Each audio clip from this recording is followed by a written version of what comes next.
Sehat-sehat. Selamat malam. Tetap jaga kesehatan ya dalam situasi yang seperti ini. Ya jangan lupa tanggung jawab kita ya. Kita memang orang-orang yang beriman, tapi kita mesti ingat ada tanggung jawab kita sebagai anak-anak Tuhan tetap kita jalankan ya. Kita percaya di tengah-tengah situasi yang sekarang ini ya, bagi bangsa kita ya, ini sepertinya kesulitan ya bagaimana kita menghadapi ya penyebaran yang seperti virus yang makin menyebar itu, tetapi kita sebagai anak-anak Tuhan jangan berkecil hati ya, jangan berkecil hati dan jangan juga sampai imannya menjadi lengah ya, karena Tuhan yang kita sembah itu adalah Allah yang menciptakan langit dan dunia ini ya, termasuk ya virusnya ini ya. Virus ini juga ciptaan Tuhan, jadi dia di tangan Tuhan. Kalau kita sandarnya takut sama virus, wah itu menjadi sesuatu yang kita jadi dibawa ya. Kita kan makhluk mahkota ciptaan gitu ya, yang mulia. Virus itu yang harusnya dibawa, manusia dikasih kekuatan untuk mengelola, untuk berkuasa atas itu ya, semua ciptaan di bawah. Tapi ada bagiannya adalah tunggu dan di dalam kehendak Tuhan, di dalam kedaulatan Tuhan. Ya, jadi waktu kita melihat hal ini, kita bisa menjadi orang-orang yang tetap boleh bersandar kepada Tuhan dan kita tetap percaya. Ya, kita lakukan tugas kita dan kita bersandar kepada Tuhan. Itu saja yang saya mau kita bersama-sama tetap boleh kuat, tetap kita bisa menjalani hari-hari ini ya. Karena zaman ini ya, khususnya ini diilustrasi dari apa itu namanya, kadang-kadang di media sosial itu dikasih gambaran ya, itu banyak orang itu memang lebih takut sama virus ya. Terus di satu sisi dikasih ya antrian itu ya, minta pertolongan dari virus atau minta pertolongan dari Tuhan. Yang antri itu ya untuk datang kepada Tuhan itu sedikit mejanya, bahkan boleh dibilang nggak ada, semuanya antri itu di meja itu minta pertolongan yang dari virus itu ya, maksudnya dibebaskan dari virus.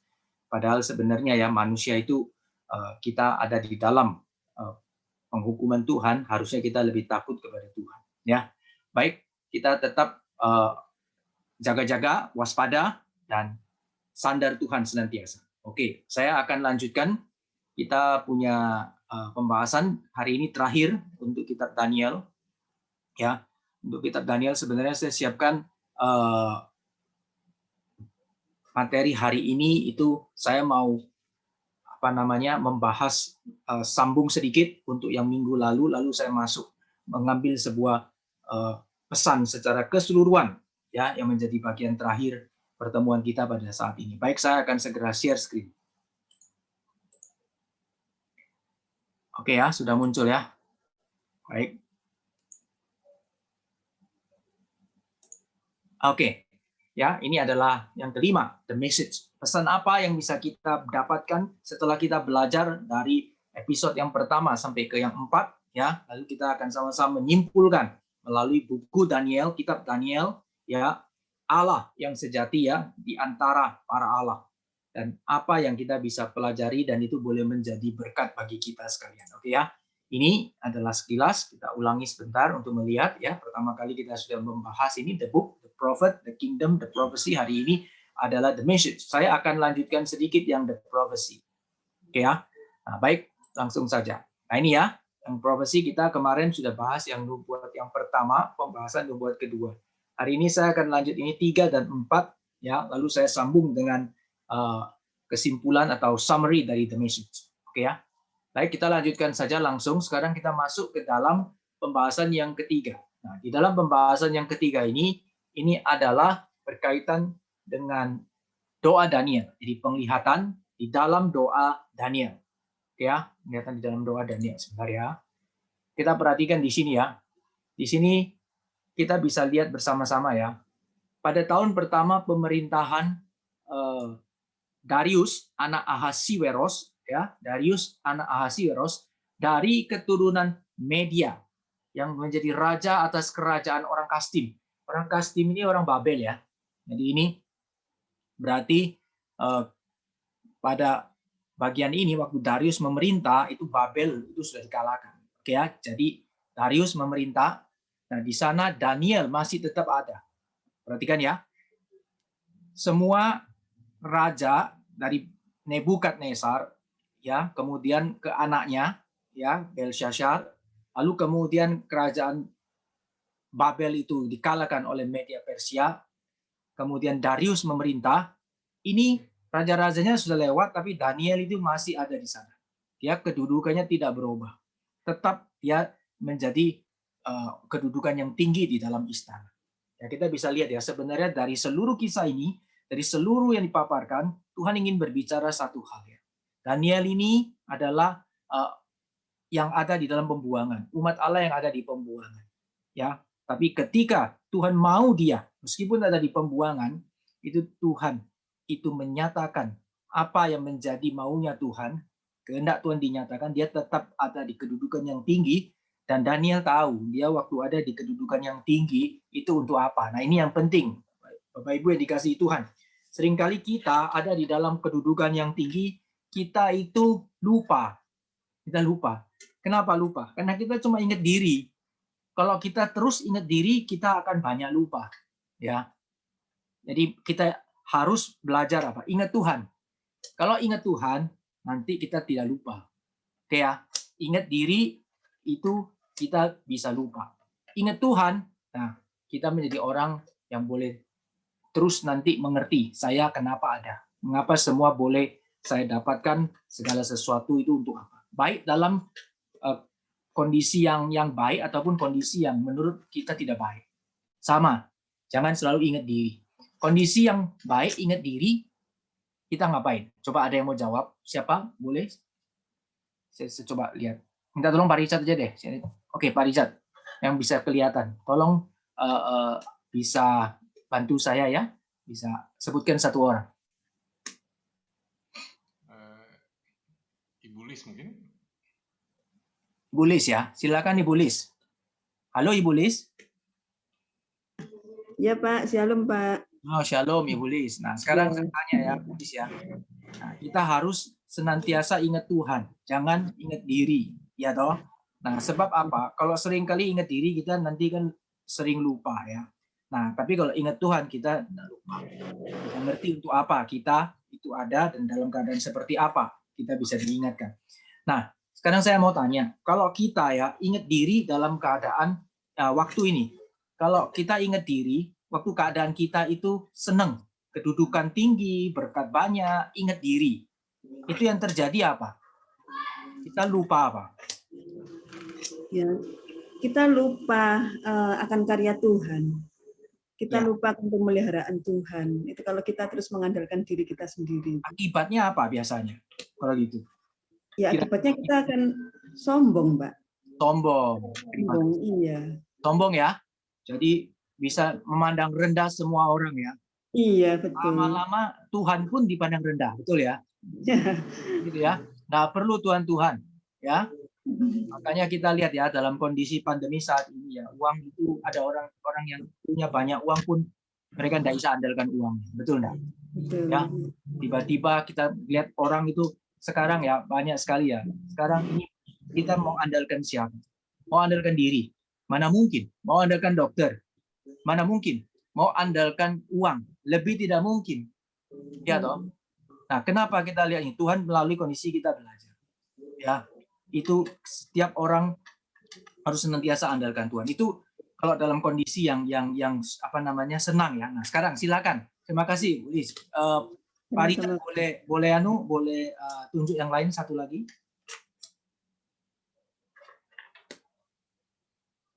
Silakan Pak Richard, ada? Pak Bing mungkin ya. Pak Bing ya. Oke, Pak Bing. Kalau ya malam. Nah, malam, Pak Bing. Pak Bing bagaimana? Kalau dalam kondisi tadi kan kondisi senang itu, kalau ingat diri bisa jadi sombong dan sebagainya. Sekarang kalau dalam kondisi susah gimana? Kalau ingat diri apa yang terjadi? Kalau kondisi susah ingat diri berarti kan kita jadi gimana ya? Sepertinya kayak kita tidak mampu berbuat apa-apa. kalau dalam keadaan susah. Kebalikan dari tadi Bu Lis, kalau Bu Lis tadi kan dalam keadaan senang, manusia kan cenderung kalau ingat dirinya sendiri kan jadi sombong. Tapi kalau manusia dalam keadaan lagi susah, dia ingat diri sendiri, ya buntu terus jalannya sudah pasti. Buntu terus jalannya. Terima Ya. kasih, King. Betul sekali ya. Jadi akhirnya nanti malah kehilangan pengharapan ya. Jadi buntu terus. Ini bahasanya sangat membumi ya. Langsung kita ngerti ya. Ya, tapi kalau kita ingat Tuhan, kita tahu meskipun susah, meskipun bagaimana ini Tuhan punya rencana indah. Tuhan kasih kekuatan, saya serah sama Tuhan. Ya, saya lakukan yang saya bisa sebagai anak Tuhan, sungguh-sungguh ya. Ya. Nah, ada orang itu menghina, dalam tanda kutip nyindir. Wah, orang Kristen sedikit-sedikit andalkan Tuhan. Ya bagaimana bisa? Ya toh? Ya maka nggak heran susah terus. Ya biarin ya. Saya kadang-kadang begini kita mau komen juga bagaimana. Terserah lah ya. Itu anugerah. Boleh mengerti bagaimana kita bisa andalkan Tuhan dan ada dalam Tuhan. Itu tidak semua orang bisa. Itu anugerah. Ya kita yang bisa bersyukur karena waktu kita mengandalkan Tuhan ada sukacita dan ada damai. Ya dalam keadaan senang maupun dalam keadaan. Oke ya, jadi ini bagus sekali. Terima kasih untuk dua pendapat ya. Sekarang saya lanjutkan sama ya. Jadi dalam kondisi ini kita mesti lihat ya. Ada pesan penting ya, yaitu bahwa apa? Bahwa semua raja silakan lalu, ganti bertata, silih berganti, turun. Tapi orang yang Tuhan mau pakai, orang yang disertai Tuhan, bagaimanapun juga di sana Tuhan tetap yang atur semuanya. Ya, mau raja yang merintah tapi semua lalu, tapi meskipun itu budak di pembuangan, Tuhan tetap angkat tinggi. Kenapa? Karena Tuhan. Tapi Daniel tidak sombong. Dia tahu ya, dia tetap seorang hamba. Oke ya. Nah setelah itu dia tahu ini apa ya. Nah ini yang bagian ini nanti saya agak cepat. Ini saya lihat dulu. Daniel memperhatikan ya. Setelah dia tahu dia sebagai hamba, dia di pembuangan dia baca kitab suci. Itu lihat ya. Dia memperhatikan kumpulan kitab. Jadi itu dulu gulungan kitab itu loh, scroll. Itu kitab suci mereka tulis di semacam ya, kertas ya atau gulungan scroll begitu ya. Nah itu ditulis apa yang dinyatakan. Nah, dia membuka firman Tuhan kepada Nabi Yeremia. Kita sudah pernah bahas ya, cukup panjang juga Nabi Yeremia. Nah, Nabi Yeremia dipakai Tuhan itu untuk menubuatkan nanti ya bangsa umat Tuhan yang nggak taat ini Tuhan akan buang ke pembuangan. Tuhan akan buang mereka, lempar mereka ke dalam pembuangan. Dan mereka di sana ya akan 70 tahun. Jadi itu ada tertulis di situ 70 tahun. Nah, Daniel ini yang di pembuangan. Pada saat dia membaca kitab suci, dia lihat. Nah, waktu Daniel lihat, perhatikan ya, ini sikap seorang umat Tuhan, anak Tuhan, nabi Tuhan, ya orang percaya, mesti belajar seperti Daniel. Firman Tuhan itu adalah ya dan amin. Maka Daniel waktu lihat ya, dia percaya. Ya, dia lihat ini Nabi Yeremia dipakai Tuhan. Ini hamba Tuhan yang setia, yang sungguh-sungguh melayani Tuhan. Maka firman Tuhan yang dicatat di sana nubuat itu Daniel perhatikan 70 tahun. Wah, dia lihat, wah dia sudah mulai tua di pembuangan, dia udah berapa lama dia mulai lihat, wah ini sudah waktunya. Nggak lama lagi, kira-kira ya. Jadi 70 tahun sudah mau tiba masanya. Wah, maka Daniel di sana dia mempersiapkan, dia tahu hal ini, dia berdoa. Nah, perhatikan sekarang. Nah, sekarang doanya, kita nggak bahas doanya ya, karena bahas doa, ini khusus bahas doa Daniel, ini kita bisa ambil banyak intisari bagaimana berdoa yang baik. Tapi saya cepat saja karena kita mau melihat hal lainnya ya, khususnya berkaitan dengan nubuat ya. Jadi kita langsung di sini Daniel itu memperhatikan firman Tuhan dan sehingga dia tahu nih penggenapan firman Tuhan melalui Nabi Yeremia itu sudah akan terjadi. Nah, waktu dia tahu maka dia ngerti mau buat apa. Nah, ini yang buat orang jadi apa? Bijaksana. Bijaksana. Perhatikan ya, kalau kita sungguh-sungguh belajar firman Tuhan dan kita mengerti dan kita percaya kepada firman Tuhan itu, maka kita akan menjadi orang yang bijaksana. Contoh ya, dari dua pendapat tadi ya, saya boleh berkata ya, kita boleh mengerti dan percaya karena kita belajar firman Tuhan, kita boleh menjadi orang yang kemudian bisa berbijaksana. Sehingga kita ngerti, saya kalau punya banyak uang, punya banyak kedudukan, punya banyak kuasa, saya nggak boleh ya cuma ingat diri saya nanti akan menjadi orang yang sombong. Kenapa? Karena Tuhan kasih tahu. Kamu kalau tahu, kamu boleh menjadi orang yang kuasa, orang yang kuat, yang kaya, Tuhan itu yang atur semua. Kamu mesti ingat. Maka kita ngerti, saya nggak boleh. Mesti ingat Tuhan. Tuhan saya mesti apa? Tuhan mau pakai apa? Melalui kuasa saya. Tuhan kasih kuasa saya untuk apa? Tuhan kasih saya uang untuk apa? Demikian sebaliknya. Dalam kesulitan, kita juga ingat Tuhan sesuai firman Tuhan. Kita nggak jadi orang yang kecewa, stres, ya, kehilangan segala sesuatu. Kita juga tidak menjadi orang yang tidak ada pengharapan, karena kita punya Tuhan. Disinilah kita memperoleh bijaksana. Karena apa? Karena firman Tuhan. Ya, firman Tuhan mengatakan ya di dalam Amsal itu ya, Amsal itu hikmat, dikatakan permulaan ya hikmat itu adalah takut akan Tuhan. Takut akan Tuhan. Percaya nggak kita? Saya percaya sekali. Ya, saya percaya sekali. Saya percaya firman Tuhan, dan firman Tuhan yang menuntun saya sampai hari ini. Ya, boleh bagaimana jalan. Saya tidak tahu bagaimana masa depan seperti apa. Saya hidup sehari lepas sehari. Bukan berarti tidak planning, bukan berarti tidak rencana. Semua rencana. Tapi saya hidup sesuai dengan apa yang Tuhan boleh nyatakan. Kalau Tuhan bilang ya, kita jalan. Tuhan buka jalan, kita ada. Kalau ada kesulitan, belajar tangguh. Terus jalan pelan-pelan. Ya, Tuhan menyertai. Maka kita menjadi orang yang boleh beroleh bijaksana. Ya, bahasa Indonesia ini bagus ya. Saya senang ini bijaksana ya. Bukan bijak sini ya. Kalau bijak sini itu dari dunia ya, dari kita ya. Kalau bijak sono ya, bijaksana maksudnya dari Tuhan. Ya, Tuhan ini bagus. Oke ya, Tuhan menitipkan makna di dalam bahasa ini ya. Oke, kita lanjut ya. Oke, ini sekilas saya tampilkan karena ini berkaitan dengan doa Daniel. Kasih garis bawah ya, kasih garis bawah. Yang ini yang pertama yang merah, coba lihat. Daniel memulai doa dengan apa? Dengan dia itu memuji Tuhan. Ya, dia tahu bahwa Allah setia, Allah pegang janji, Allah tidak pernah itu tidak setia. Tapi umat Tuhan itu yang selalu saja tidak setia. Maka dia bilang, dia mengaku dosa. Kami telah berbuat dosa dan salah. Patutlah kami malu. Tuhan, Engkau yang benar. Lah, Daniel waktu tahu ini, dia bisa doa dengan benar. Karena apa? Karena dia percaya firman Tuhan. Firman Tuhan bilang, kenapa dibuang 70 tahun dalam pembuangan? Karena umat Tuhan berdosa. Dia tahu dan dia percaya. Tuhan tidak pernah salah. Kalau Tuhan tegur, kita terima. Nah, Bapak Ibu yang dikasihi Tuhan, dihukum Tuhan lebih baik daripada kita kemudian didiemin aja. Ya, kalau kita mengasihi orang ya, saudara kita, anak-anak kita, orang tua kita, siapalah istri kita dan semuanya, pasti marah kalau mereka berbuat salah. Kalau tidak marah, dibiarin aja, itu sudah tidak ada. Biar noai, kapok, terserah, wis mau jadi apa, terserah. Tapi kalau masih marah, masih kemudian kita ada dalam tanda kutip ya, menghajar dan sebagainya apa ya, di dalam kasih Tuhan tentunya, itu berarti itu ada kasih di sana. Sama ya, kalau kita bersalah kepada Tuhan, Tuhan marah, jangan lari. Saya berulang kali bilang ya, kalau kita dosa, kita salah, Tuhan pukul, jangan marah, jangan lari.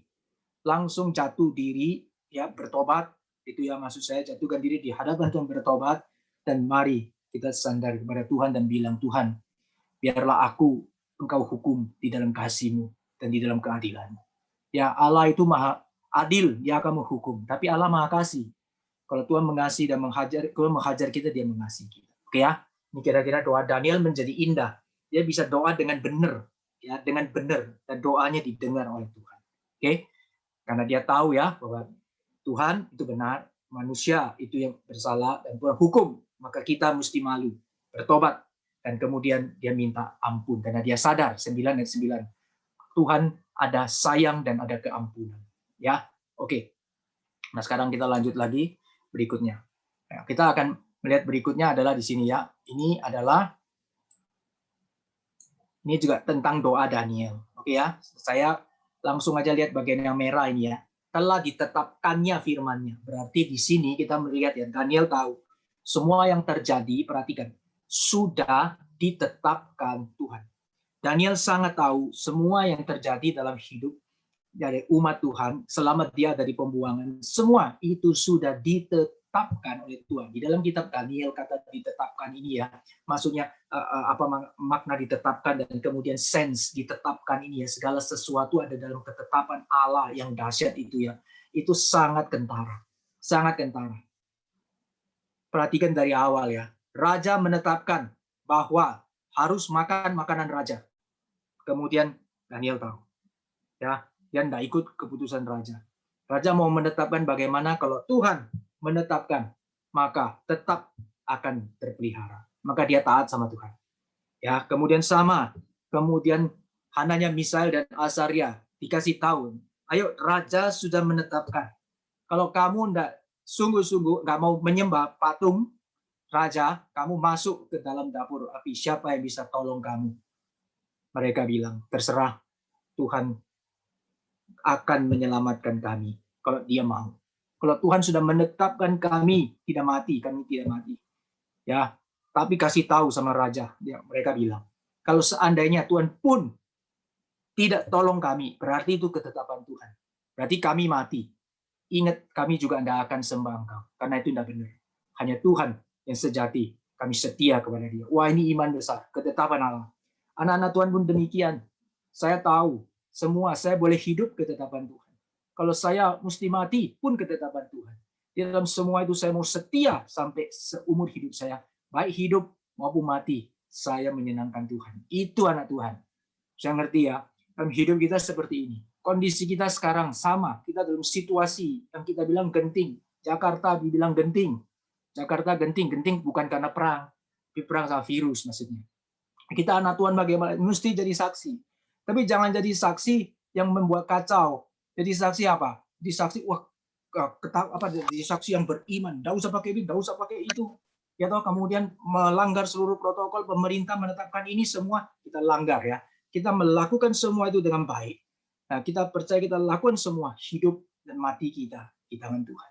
Kita boleh hidup memuliakan Tuhan. Seandainya kita harus menghadapi kematian, biarlah itu pun memuliakan Tuhan. Nah, ini belajar dari Hananya, Misael dan Azaria. Nah, perhatikan ini ketetapan Tuhan, ketetapan Tuhan, ketetapan Tuhan. Maka sampai waktu doa pun Daniel bilang, dan telah ditetapkan firman-Nya, maka dia tahu. Dia doa sesuai dengan apa yang Tuhan sudah tetapkan. Ya, Tuhan sudah hukum umatnya, dan Tuhan akan tolong umatnya kalau waktunya tiba. 70 tahun, sebentar lagi. Ya, dan seterusnya. Perhatikan lagi di bagian terakhir ini ya. Saya bagian terakhir di bagian doa Daniel ini saya mau kita sama-sama lihat ya. Dia bilang begini, 9 ayat 16 ini ya, kelihatan kursor saya ya. Ya Tuhan, sesuai dengan belas kasihan-Mu ya. Ini doa yang sangat menyenangkan Tuhan. Mari kita belajar seperti ini ya. Itu theosentris ke atas ya. Ya Tuhan, sesuai dengan belas kasihan-Mu. Biarlah murka dan amarah-Mu berlalu dari Yerusalem. Perhatikan, Yerusalem itu apa? Kotamu loh Tuhan, gunungmu yang kudus. Ya, tapi kami sudah berdosa karena kesalahan nenek moyang kami. Ya, dan seterusnya. Oleh sebab itu dengarkanlah Allah doa hamba-Mu ini dan sinarilah, perhatikan, tempat kudus-Mu. Selalu kaitannya Tuhan, bukan aku, ya. Nah, sinari tempat kudus-Mu dengan wajah-Mu demi ini loh, Tuhan sendiri. Ya. Mari kita berdoa seperti Daniel. Ya, ini berdoa dalam ketetapan Tuhan. Bahkan ini Daniel khususnya di dalam bagian ini ya. Ini berdoa sesuai ketetapan Tuhan. Demi nama Tuhan sendiri, demi pribadi Tuhan sendiri. Perhatikan bukan cuma sekali ya, kita lihat lagi ya. Ini ayatnya yang berikutnya 9-18 ya. Dengarkanlah, arahkanlah telingamu, bukalah matamu, lihatlah dan seterusnya. Ini ya, kota yang disebut dengan nama-Mu, sebab kami menyampaikan dan seterusnya. Bukan berdasarkan jasa-jasa kami, tapi berdasarkan kasih sayang-Mu. Wah ini ya, saya waktu baca ini ya, siapkan ini ya. Saya pun berdoa belajar ya. Ingat selalu, kalau kita doa jangan selalu aku. Tapi baiklah di dalam doa kita selalu Tuhan. Ya biarlah nama-Mu, biar kemuliaan-Mu, biar kasih-Mu, biarlah ya semua yang menjadi milik Tuhan itu boleh hadir dalam doa kita. Dan setelah itu kita percaya Tuhan sendiri telah menjadi bagian kita. Kalau Tuhan sudah menjadi bagian kita, kita sudah tidak perlu apa-apa lagi. Itu berkat yang paling besar. Ya, berkat paling besar. Saya sangat senang ya dengan satu lagu ya. Tunas Berehat bernyanyi ya. Itu ketika Tuhan paling besar itu ketika apa? Ketika Yesus itu boleh ada dalam hatiku. Ya, 这一生最美的 itu ya 祝福就是能够认识主耶稣. Dalam hidup ini berkat yang paling besar itu ketika saya boleh mengenal Tuhan Yesus Kristus. Itu berkat paling besar. Ya, oke, baik. Ini berkaitan dengan doa Daniel. Nah, setelah berdoa, perhatikan, kita mulai melihat bagian ini. Ini katanya Daniel ya, dia tulis Daniel ya. Yang sementara aku bicara dan doa mengaku dosa, terusnya. Nah, kemudian yang merah itu ya, terbanglah dengan cepat ke arahku Gabriel yang kulihat dalam penglihatan dahulu, ya dan seterusnya. Ia mengajari aku dan berbicara kepadaku. Katanya, Daniel, sekarang aku datang untuk memberi akal budi kepadamu untuk mengerti. Ketika engkau mulai menyampaikan permohonan, keluarlah suatu firman. Maka aku datang untuk memberitahukan kepadamu sebab engkau sangat dikasihi. Saya mau berhenti sebentar di sini. Perhatikan ya, di sini ada satu kalimat sebab engkau sangat dikasihi. Ya, kenapa ya kok bisa firman Tuhan mau ini ditulis? Kalimat sebab engkau sangat dikasihi. Ya, satu, kita boleh lihat bahwa Daniel adalah orang yang sungguh-sungguh ya, bagaimana dia di dalam segala sesuatu ya, dia sangat-sangat mengutamakan Tuhan. Ya, dia tahu di hidup tidak berani itu melanggar perintah-perintah Tuhan dan tidak berani mendukakan hati Tuhan ya, sehingga Tuhan juga boleh mengasihi dia. Dia juga orang yang taat ya, dan dia suka ya akan firman Tuhan dan menjalankannya. Sehingga kita boleh ya dalam bagian ini kita boleh mengerti demikian Bapak Ibu yang dikasihi Tuhan. Jikalau kita itu sayang kepada firman Tuhan, jikalau kita itu percaya kepada setiap kebenaran Tuhan dan menghidupinya, jikalau kita itu segala sesuatu dalam doa kita tahu waktu kita doa bukan cuma ngomong, tetapi kita tahu bahwa doa itu adalah aku sedang sungguh-sungguh itu mau taat kepada kehendak Tuhan, maka pada saat yang demikian ya, kita sedang belajar untuk mengasihi Tuhan. Maka, jikalau kita belajar untuk mengasihi Tuhan di dalam anugerah yang Tuhan berikan itu, maka kita boleh juga menjadi orang-orang yang dikasihi Tuhan. Nah, ini satu penghiburan, Bapak Ibu yang dikasihi Tuhan. Pertanyaannya, rindu nggak kita? Mau nggak kita jadi orang yang dikasihi Tuhan? Kadang-kadang orang Kristen itu banyak terbalik. Ngomongnya mau, tapi faktanya nggak mau. Ya, dia lebih mau dikasihi sama ya menurut dia mau ya.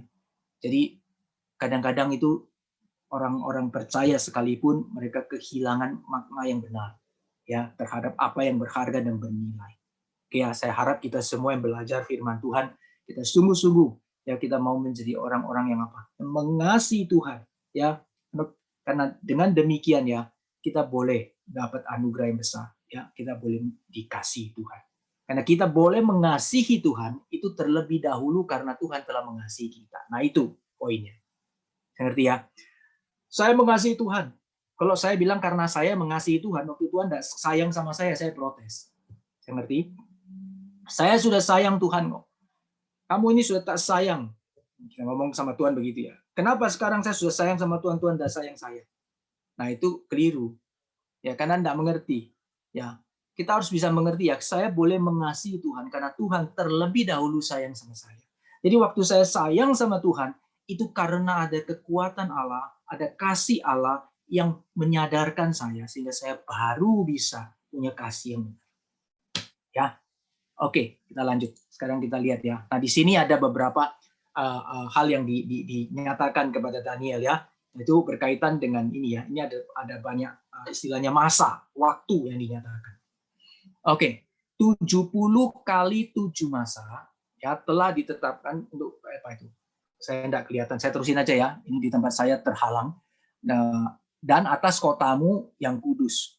Perhatikan ya, untuk melenyapkan kefasikan, untuk mengakhiri dosa, untuk menghapus kesalahan, untuk mendatangkan keadilan yang kekal, untuk menggenapkan penglihatan dan nabi, dan untuk mengurapi yang maha kudus. Perhatikan ya. Ini Daniel dikasih waktu dia setelah doa, dia dikasih lagi firman Tuhan.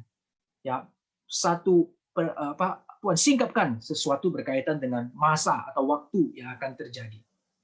Oke ya. 70 kali 7 ini masa. Oke ya, 70 kali 7. Sementara kita perhatikan dulu itu ya.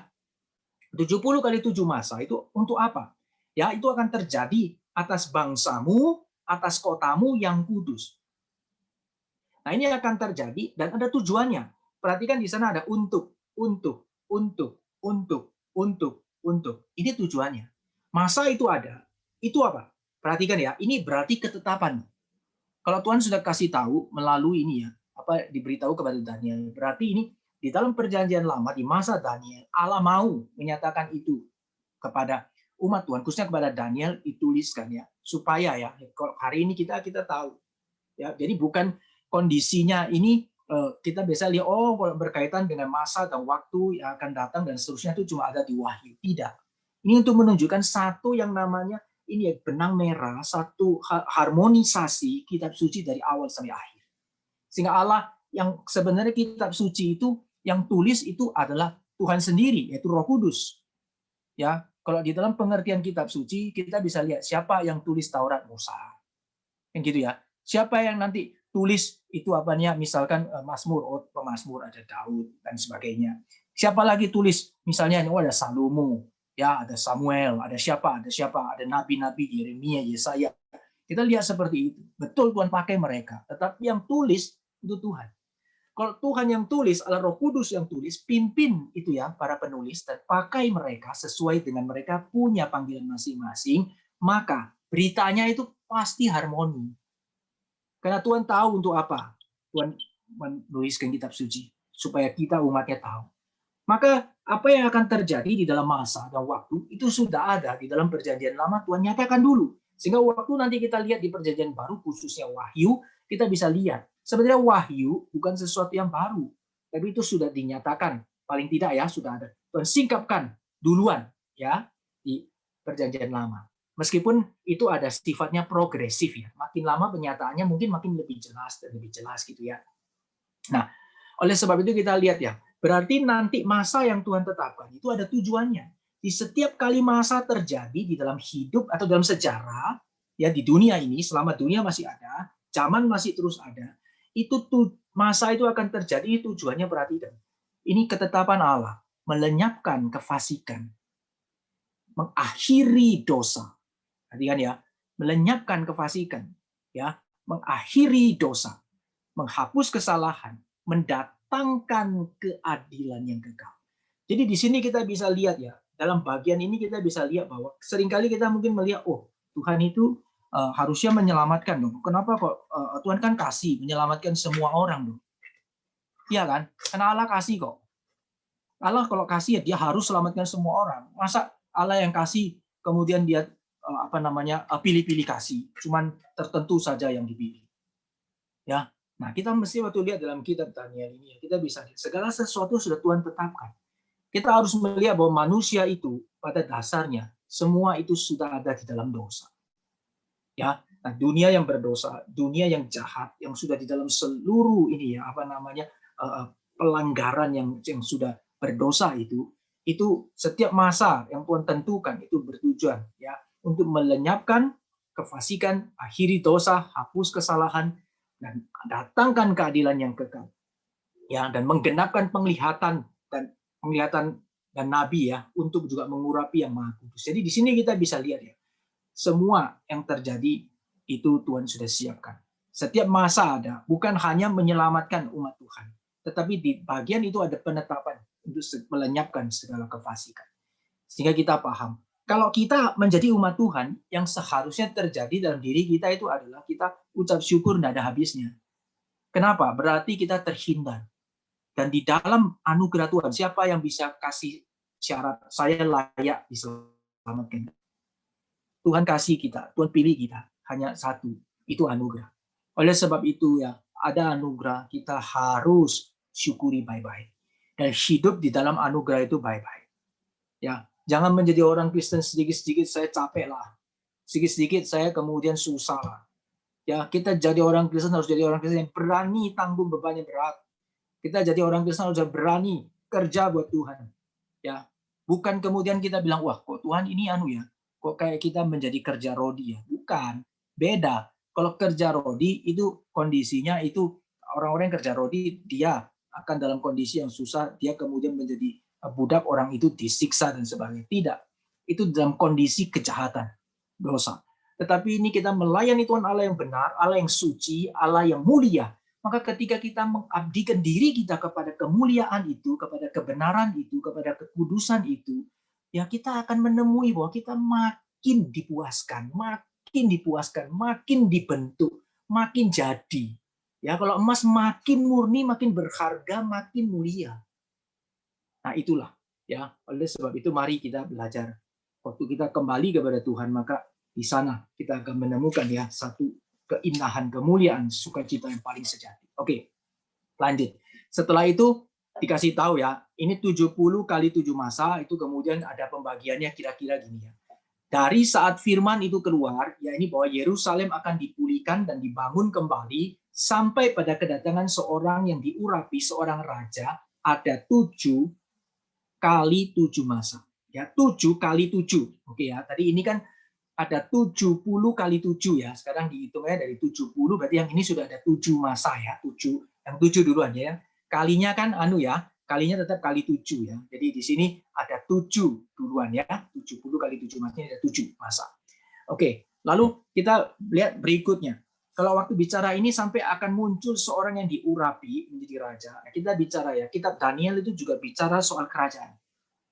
Oke, bicara soal kerajaan, bicara soal empire. Ya, jadi bukan cuma kerajaan kecil, tapi empire, kekaisaran yang besar. Ya, di dalamnya. Dan di dunia ini, Tuhan juga kasih tahu tentang kerajaan yang akan datang. Oke ya, nah sekarang bicara nanti ini sampai kedatangan seorang raja, seorang yang diurapi. Perhatikan ya, seorang yang diurapi, berarti yang Tuhan pilih. Yang Tuhan bilang ini juga raja. Saat Yerusalem itu dipulihkan ya, itu ada 7 masa. Lanjut, 62 kali masa, 62 kali 7 masa lamanya, kota itu akan dibangun kembali dengan tanah lapang dan paritnya di tengah-tengah kesulitan. Jadi ada 62 masa, itu kota itu akan dibangun kembali, tapi di tengah-tengah kesulitan. Ya, berarti kan ini 62, 7, dan 69 ya. Sesudah ke 62 kali 7 masa akan disingkirkan seorang yang telah diurapi. Ya, akan disingkirkan seorang yang diurapi. Berarti itu disingkirkan padahal dia tidak salah apa-apa. Oke, dia tidak salah apa-apa, kemudian dia disingkirkan. Maka datanglah rakyat seorang raja memusnahkan kota dan tempat kudus itu, tetapi raja itu akan menemui ajalnya dalam air bah sampai pada akhir zaman akan ada peperangan dan pemusnahan seperti yang telah ditetapkan. Raja itu akan membuat perjanjian menjadi berat bagi banyak orang selama 1 kali 7 masa. 1 masa ya. Berarti ini genap ya, 762, berarti kan 69, 70 kali 7 masa itu ya. Nah, pada pertengahan 7 masa itu ia akan menghentikan korban sembelihan dan korban sangkutan, dan di atas sayap kekejian akan datang membinasakan sampai pemusnahan akan menimpa yang membinasakan itu. Oke ya, sampai akhirnya dia akan bangkit satu raja yang kemudian akan ini ya, menjadi raja yang kemudian menajiskan gitu ya, yang melawan Tuhan, raja yang benar-benar kemudian itu mendatangkan satu penganiayaan yang besar ya kepada orang-orang kudus gitu ya, yang menajiskan gitu ya, korban sembelihan dan korban santapan berarti menunjukkan dia itu adalah menajiskan umat Allah dan menganiaya umat Tuhan ya. Nah, lalu kita lihat sekarang. Waktu ini dikatakan masa ada 70 kali 7 masa, terus dibagi beberapa sedemikian. Nah, bagaimana kita mengerti maksud ini? Ya, banyak sekali orang-orang yang menafsir ya, bagian ini kemudian dicari-cari ya. Ini masa ini berarti kira-kira dihitung-hitung berapa tahun ya. Oh, dihitung-hitung ini kali ini. Oh ya, ini pas waktu ini ketemu ini. Nanti dihitung-hitung lagi. Jadi ada hitungannya, matematikanya jelimet ya, macam-macam gitu ya. Terus gitu. Nanti ketemu ini, oh berarti masanya ini. Oh, ini masanya ini. Gitu ya. Nah, Alkitab tidak memberitahu kita ya. Ini cuma dikasih tahu ya. Masa. Ya, saya lebih setuju ya dengan mengerti dan menafsirkannya sesuai seperti itu. Ada masanya. Kapan itu? Bagaimana itu terjadi? Hitungannya seperti apa? Apakah persisnya itu matematika seperti apa? Itu Tuhan tidak kasih tahu. Ya, jadi kita cuma perlu tahu bahwa ya akan ada masa. Ya, berarti saat Daniel mendengarkan firman Tuhan itu berarti ada satu masa nanti setelah tiba genap masanya. Nah, perhatikan ini semua kan dibuat dalam konteks ini ya, kali 7 masa. Setiap kata 7 menjadi simbolis genap. Jadi kita mengertinya adalah pada waktu genap waktunya nanti Yerusalem akan dipulihkan dan dibangunkan kembali, ya. Sampai nanti kedatangan seorang raja yang diurapi. Itu namanya genap waktunya. Nanti ya, kemudian dikatakan ada satu masa lagi waktu itu genap waktunya, itu akan ada satu dibangun kembali kota itu, tapi ada tengah-tengah kesulitan. 62 masa. Ya, ada masanya. Setelah genap nanti itu tetap akan digenapi dan akan dilalui. Sampai pada waktunya nanti akan muncul ada satu masa kesulitan bagi orang percaya, ya, karena akan bangun satu masa di mana ada satu kerajaan, ada satu raja, pemimpin yang akan menganiaya, yang akan melawan Tuhan, dan dia akan menganiaya anak-anak Tuhan. Itu juga satu masa sendiri. Nah, tapi kita bisa lihat bagian ini gimana? Oh, berarti posisinya kita bisa lihat 7 masa, 62 masa, 1 masa. Ya, mungkin dari bagian ini untuk menunjukkan ini ya, masa yang di tengah-tengah itu lebih lama gitu ya. Jadi saat Daniel itu mendengarkan firman ini sampai nanti muncul seorang raja, itu 1 masa itu dihitung 7 masa, maka pada saat kota itu dibangun kembali sampai di tengah-tengah kesulitan ya, ada pergumulan, ada banyak hal itu ya. Nah, di sana itu ada 62 masa, berarti dia lebih panjang. Ya. Tapi nanti sampai pada 1 masa lagi ketika kesulitan itu akan terjadi dan masa-masa yang penganiayaan itu terjadi, orang-orang kudus akan mengalami kesulitan, itu ada 1 masa yang dikatakan 1 masa ya, yaitu lebih sedikit gitu ya, kira-kira dibandingkan secara total gitu ya. Nah, jadi hal itu yang bisa kita lihat ya. Tapi mengenai masa waktunya, kapannya, apanya, bagaimana dan seterusnya, nah kita nggak bisa tahu persis karena Alkitab tidak menyatakan secara persis. Nah, kita tapi bisa mengerti. Tuhan ingin kita tahu bahwa akan ada masa, ada waktunya, dan ketika itu tiba, maka kehendak Tuhan akan digenapi, dan kita orang-orang percaya, tidak usah khawatir. Orang-orang percaya akan tetap dalam providensi Allah, dalam pemeliharaan Allah, semua akan tetap di dalam kedaulatan Allah yang memelihara umatnya. Ini kedaulatan Allah, providensia di dalam kedaulatan Allah ya. Oke, baik, sampai bagian ini saya mungkin berhenti sebentar. Oke ya, apakah bagian ini akan ada yang pertanyaan atau tidak? Kalau tidak saya lanjutkan. Baik, kalau nggak ada saya lanjutkan ya. Sekarang kita lanjut ya. Sekarang kita masuk ya ke yang keempat, yaitu berkaitan dengan ini penglihatan yang dilihat Daniel ya di tepi Sungai Tigris. Di tepi Sungai Tigris. Oke. Nah, di sini ini Daniel sudah masuk di dalam pemerintahan Kores, ya. Jadi pemerintahan Kores Raja Persia. Jadi kalau tadi itu dari Darius ya, Darius itu kan media ya. Jadi media Persia itu mereka jadi satu gitu ya. Tapi posisinya sekarang sudah tadi Darius, sekarang udah di Kores. Oke ya. Nah, Kores itu kemudian Tuhan kemudian menyatakan diri juga kepada Daniel ya. Ini di tepi Sungai Tigris ya. Nah, pada saat ini kemudian di sini dikasih tahu ya beberapa hal pada saat terjadi penglihatan ini, bagaimana Daniel berjumpa ya dengan utusan Tuhan dan bagaimana dia kemudian mengalami ini ya, lemah gitu ya, kekuatannya hilang, kemudian dia pingsan, dan kemudian ada tangan yang menyentuh dan membuat dia bangun kembali, dikasih kekuatan gitu ya. Ini mau menunjukkan apa waktu baca ini ya? Ini mau menunjukkan begini. Satu hal yang memang Allah itu manusia berdosa, Allah itu adalah kudus adanya. Termasuk Daniel, meskipun Daniel adalah orang yang sangat taat, orang yang sangat dikasihi Tuhan, dan kemudian dia melakukan seluruh perintah Tuhan, tetapi tetap dia adalah manusia yang berdosa. Oleh sebab itu, sama, Musa juga waktu itu ingin dia jumpa dengan Tuhan, Tuhan bilang, kamu tidak tahan, kamu tidak bisa. Ya, oleh sebab itu, kamu sembunyi aja nanti cuma lihat bagian belakang. Sebab manusia yang lihat kekudusan Allah tidak tahan akan mati karena kekudusan itu ya, karena kita memang orang yang berdosa. Nah, oleh sebab itu ini melambangkan ya, sama seperti Yesaya juga ya. Dia waktu dikasih penglihatan itu dia juga langsung gentar, dia bilang waduh celaka aku. Tapi Tuhan kemudian menguduskan gitu ya. Sama. Jadi ini ada satu ketika ini terjadi seluruh nabi Tuhan ya, mereka pun mengalami ya, mereka adalah orang berdosa ya, manusia yang berdosa. Nah, tetap mereka waktu menghadap Tuhan itu penuh dengan kegentaran, tapi Tuhan beranugerah. Nah, ini menunjukkan anugerah Tuhan. Ketika Musa tidak mati, ketika Yesaya kemudian itu boleh dikuduskan, kemudian Daniel diberikan kekuatan kembali, itu menunjukkan ini gracia, anugerah. Tuhan berikan anugerah, maka baru manusia boleh hidup. Nah, ini satu konsep yang sudah sangat kental lihat ya di dalam Perjanjian Lama. Jadi dalam perjanjian baru kita boleh hidup, kita sebagai anak Tuhan sekarang boleh hidup karena ada anugerah. Ya, kita boleh percaya karena ada anugerah. Ya, kalau nggak didahului anugerah nggak bisa. Maka saya kalau berdoa buat orang-orang yang saya kasihi ya, itu mereka belum percaya Tuhan, saya hanya mohon belas kasihan Tuhan. Tuhan nyatakan anugerah. Saya melakukan bagian saya, tapi saya mohon Tuhan kasih anugerah. Bukan masalah kita pakai itu mengandalkan mungkin kefasihan berbicara. Kita mengandalkan mungkin khotbah-khotbah yang luar biasa. Boleh enggak? Boleh. Ya, tapi orang percaya bukan karena itu. Ya, kadang kita memberikan dia udah khotbah luar biasa, ya, penginjilan yang luar biasa, tapi tetap saja orang mengeraskan hati. Kenapa? Karena anugerah belum sampai. Kalau anugerah sudah sampai, ya, itu sederhana saja ya khotbahnya, dia bisa percaya. Kenapa? Karena karya Roh Kudus. Ya, oleh sebab itu kita bisa lihat bagian ini, ya, ketika Daniel ini di tepi sungai Tigris ini, ya, dia kemudian Tuhan menyatakan diri, maka di sana dia menjadi lemah gitu ya,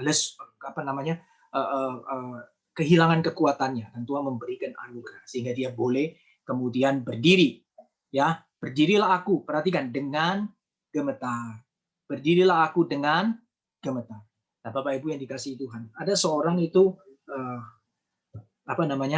datang ya, waktu saya coba kasih tahu ya, yuk melayani Tuhan yuk, gitu ya, yuk melayani Tuhan yuk. Nah, kita lihat ya, kalau waktu kita melayani Tuhan ya ada orang itu dia bicara begini, ya saya apakah saya layak, satu, yang kedua, kemudian saya sebenarnya merasa gentar, apakah mungkin saya bisa, ya. Nah, kita kadang-kadang melihat begini ya, saya melihat ya, setiap orang itu kalau ditanya apakah saya layak, jawabannya pasti tidak. Tapi kalau misalnya kalau bilang saya sungguh-sungguh gentar, kalau jawaban itu dengan penuh kesungguhan hati, maka saya melihat ya, itu adalah satu hal yang sudah seharusnya demikian. Kita melayani Tuhan memang harus gentar, ya. Tapi di sisi lain, kegentaran tidak membuat kita undur, ngerti ya maksudnya ya. Jadi berdiri tapi dengan gemetar. Itu artinya begini. Waktu melayani Tuhan kita siap, Tuhan sudah mengasihi, Tuhan sudah menolong, memberi kekuatan. Saya harus melayani Tuhan di dalam segala kelemahan saya. Ya, di dalam waktu yang Tuhan sudah berikan kepada saya, dengan gemetar aku berdiri. Ini ya, berdirilah aku dengan gemetar. Jadi artinya maksudnya kalau waktu kita boleh melayani dan bisa jalan, itu semua karena pekerjaan Tuhan. Ya, jadi biarlah kita tidak memegahkan diri. Kita lakukan pelayanan kita, memberikan yang terbaik. Karena kita tahu Tuhan yang bekerja, bukan kita yang bekerja. Ya, lanjut. Nah, oleh sebab itu katanya, ini aku akan memberitahukan kepadamu hal yang benar. Ya, nah ini dikasih tahu kepada Daniel pada zaman itu, karena dia ini waktu di Kores, pemerintahan Kores, maka Daniel dikasih tahu tentang kerajaan, hal-hal yang di masa depan, apa yang akan terjadi. Maka di sini dikasih tahu ya, nanti di dalam kerajaan Persia, kamu kan ada di sini 3 raja Persia ini, masih ada 3 raja lagi yang akan muncul. Ya, keempat akan mendapatkan yang kekayaan lebih besar dari mereka semua. Ya, apabila ia telah kuat karena kekayaannya, ia akan berusaha lawan kerajaan Yunani. Ya, lawan Yunani, tapi kalah tetap. Ya, karena Tuhan sudah tetapkan nanti media Persia akan dikalahkan oleh Yunani. Maka kemudian muncul seorang raja yang gagah perkasa, yang memerintah dengan kekuasaan besar, yang akan berbuat sekehendaknya. Jadi ini ada satu raja ya yang nanti akan menaklukkan seluruh wilayah pada saat itu. Ya, tapi dikasih tahu, tetapi baru saja ia muncul, kerajaannya terpecah menurut 4 mata angin. Jadi maksudnya terpecah menjadi 4. Ya, kemudian nanti semua itu jatuh bukan pada keturunannya. Nah, dan kemudian tanpa kekuasaan seperti yang dipunyainya, kerajaannya akan runtuh dan menjadi milik orang-orang yang lain daripada, ya, jadi bukan dari keturunannya gitu ya, kerajaannya. Jadi dia gagah perkasa, dia menguasai besar sekali, dia berbuat apa saja karena menaklukkan begitu cepat, dan juga dia menaklukkan begitu luas ya. Tapi begitu dia sampai puncak ya, tapi langsung dia selesai. Ya, baru muncul sudah jatuh. Kerajaannya kemudian pecah menjadi 4. Nah, ini nggak dikasih tahu siapa dan sebagainya. Tapi dikasih tahu bahwa nanti yang mengalahkan Persia Yunani. Kira-kira gitu ya. Nah, ini Daniel dikasih tahu. Ya, Daniel mungkin nggak sampai dia hadir ya, sampai pada masa-masa yang waktu dia dikasih tahu ya. Tapi Tuhan tetap kasih tahu untuk menyatakan ya rencana dan ketetapan Tuhan atas bangsa-bangsa, ketetapan Tuhan atas sejarah, ketetapan Tuhan atas kerajaan-kerajaan yang besar ya, empire ya di tengah-tengah dunia ini. Itu Tuhan yang pegang kendali. Tidak ada satu kuasa itu yang lepas dari kuasa Tuhan. Nah, ini penting sekali. Tidak ada kuasa itu yang lepas dari kuasa Tuhan. Oke? Nah, dari sini kita bisa belajar satu hal ya, bahwa kita mempunyai Allah yang sangat maha kuasa. Allah yang sangat berdaulat. Sehingga kita boleh mempunyai satu jaminan yang sangat teguh. Menyadari hal ini membuat kita merasa aman. Ya. Jadi kita punya ketentraman dan keamanan di dalam Tuhan, bukan di dalam yang lain-lain. Ya, karena kita tahu apa artinya si Immanuel. Kadang-kadang kita mengerti Immanuel. Tahu nggak, Bapak Ibu sekalian? God be with us. Itu Immanuel. Immanuel itu artinya Allah di tengah-tengah kita. Tuhan bersama dengan kita. Tuhan menyertai kita. Itu artinya apa, tahu nggak? Kalau kita ini jalan ya, misalnya kita ini datang terus kita disertai oleh penguasa di negeri, orang nomor 1 di negeri ini. Kita disertai. Bagaimana kita? Kita bisa rasa, gimana ya? Wah, merasa aman, merasa luar biasa, merasa apa? Nah, itu baru manusia. Tapi ini Immanuel itu berarti God be with us, Tuhan yang menyertai kita. Ya. Nah, oleh sebab itu ya kita harus mengerti ini. Tuhan menyertai kita berarti kita boleh mempunyai itu ya, security ya, keamanan yang sangat teguh ya atas apapun juga ya. Baik, kita lanjutkan ya. Jadi ini dinyatakan hal ini kepada Daniel berkaitan dengan kerajaan-kerajaan. Nah, kemudian perhatikan ini ya. Nanti di situ ya katakan satu, itu kan tadi bicara tadi yang pertama penyataannya masa ya. Berarti kemudian Tuhan kasih tahu kepada Daniel juga kemudian apa yang akan terjadi di dalam sejarah nantinya ya, setelah dari masa ke masa gitu ya, dari masa ke masa, dari waktu ke waktu. Nah, kemudian di situ kemudian Tuhan kasih tahu dia nanti menggantikan dia ya, setelah terpecah menjadi 4 itu ya, dia akan kemudian menggantikan dia, muncul seorang yang hina ya, yang tidak memperoleh martabat raja, tapi tidak disangka-sangka datang merebut kedudukan dengan perbuatan licin dan seterusnya ya. Jadi seorang yang hina, seorang yang licin, seorang yang jahat, yang berdosa, kira-kira gitu ya, yang kemudian merebut kedudukan, boleh jadi raja gitu, yang pimpin jadi raja yang jahat gitu ya. Nah, kemudian di sana dia bukan cuma lakukan itu, kemudian nanti dia akan kemudian ini ya menentang perjanjian kudus 11:28. Ya, dia punya banyak harta dan hatinya bermaksud menentang perjanjian kudus. Oke, menentang perjanjian kudus. Nah, perhatikan, saya mau bawa kita lihat tadi ya, kan tadi Daniel dikasih tahu banyak masa ya, ada masa. Nah, bagian ini kira-kira mencerminkan apa ya? Menyatakan apa yang mirip dengan masa itu. Bukankah tadi juga ada satu masa ya yang kemudian dikatakan bahwa akan hadir seorang ya yang akan menganiaya ya umat Tuhan, yang akan mendatangkan itu ya, melawan yang kudus gitu ya, menentang perjanjian kudus. Itu ternyata ada di sana juga. Nah, ini mulai juga dikasih tahu gitu ya. Ya dikasih tahu, tapi siapa juga nggak dikasih tahu dengan jelas. Bagaimana begini, tapi ada. Dalam sejarah nanti akan ada. Oke ya, ini akan ada. Nah, kita lanjutkan lagi. Oke? Nah, perhatikan ya. Nah, ini kemudian nanti dia bilang ya, tentaranya itu akan muncul, dan setelah muncul dia akan menghapuskan, menajiskan ya, menghapuskan korban sehari-hari, menegakkan kekejian. Nah, ini mirip ya dengan apa yang tadi di atas ya, dia melawan, menentang yang kudus ya.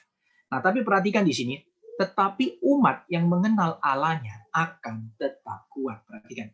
Jadi orang-orang yang tetap setia kepada Tuhan, orang-orang yang hatinya tetap percaya kepada Tuhan, yang tetap menyandarkan hidupnya pada Allah yang berdaulat itu dan tidak tunduk kepada orang-orang yang menentang Tuhan, dia akan tetap kuat. Dia akan tetap kuat. Nah, pengertian kuat di sini bukan berarti luput ya. Kuat maksudnya dia setia. Ya. Nah, sebab di sini dikatakan juga nanti ya, sebagian orang-orang bijaksana, 11 ayat 35. Orang bijaksana akan jatuh. Ya, sebagian ada yang jatuh.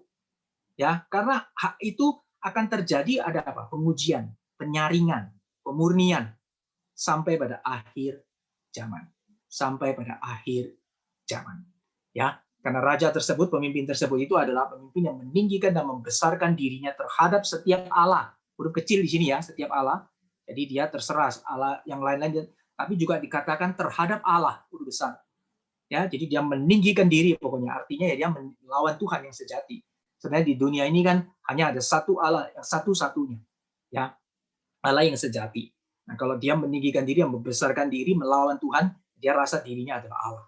Nah, ini akan terjadi dan dia akan mempunyai itu ya, apa namanya itu masa kebesaran ya, dikatakan ya. Dia akan ada kebesaran mendirikan di sini yang terakhir ya. Mendirikan kemah kebesaran di antara laut dan gunung permai yang kudus. Ya, tapi akhirnya dia akan menemui ajalnya. Nah, oke ya. Jadi ini ada satu gambaran. Satu gambaran akan ada bangkit satu raja. Nah, satu raja yang kemudian akan melawan Tuhan ya, tapi pada akhirnya juga dia jangan khawatir, dia akan kalah kok. Ya, ini ada beritanya begitu. Jangan bingung, tak usah susah. Kita sebagai anak-anak Tuhan, ya jangan takut, jangan gentar, tetap sandar Tuhan. Ya, meskipun itu kita mungkin akan mengalami penganiayaan, meskipun kita akan mengalami kesusahan yang besar, ya tetap setia sampai akhir. Ya, karena Tuhan itu adalah Allah yang sejati. Kita tetap setia kepada Dia. Di sanalah pertolongan kita dan pengharapan kita yang sejati. Ya. Nah, di dalam bagian ini kita boleh lihat satu kalimat yang dinyatakan di dalam oleh Rasul Petrus ya waktu itu kepada orang-orang yang mau mencoba untuk boleh menekan dan menganiaya. Suruh dia tanya, Petrus tanya sama dia, kamu silakan jawab, saya mesti takut Tuhan atau takut sama kamu? Nah, ini satu pertanyaan yang sebenarnya boleh hadir karena hal ini. Ya, karena pengenalan akan Allah, kesetiaan kepada Allah, dan tahu Allah yang sejati, maka kita mengabdikan hidup kita sepenuhnya kepada Dia. Gitu ya. Nah, jadi ini dikasih tahu seperti ini. Berarti dalam sejarah nanti akan ada raja seperti ini, ada. Ya, Tuhan sudah kasih tahu, jadi jangan kaget. Dalam sejarah muncul raja yang jahat, raja yang kemudian menentang Tuhan, raja yang kemudian menghabiskan banyak orang-orang percaya ya, membuat kesusahan besar dan sebagainya. Sudah ada. Akan ada masanya, tapi ingat, masanya itu mereka akan kemudian menemui ajalnya. Mereka akan menemui ajalnya. Nah, perhatikan ya. Di sini kita sudah mulai melihat ya. Sekarang ada ini dibawa ya ke dalam satu realm. Realm itu katakan mungkin satu dunia ya. Pertama dunia yang kita boleh lihat ini ya.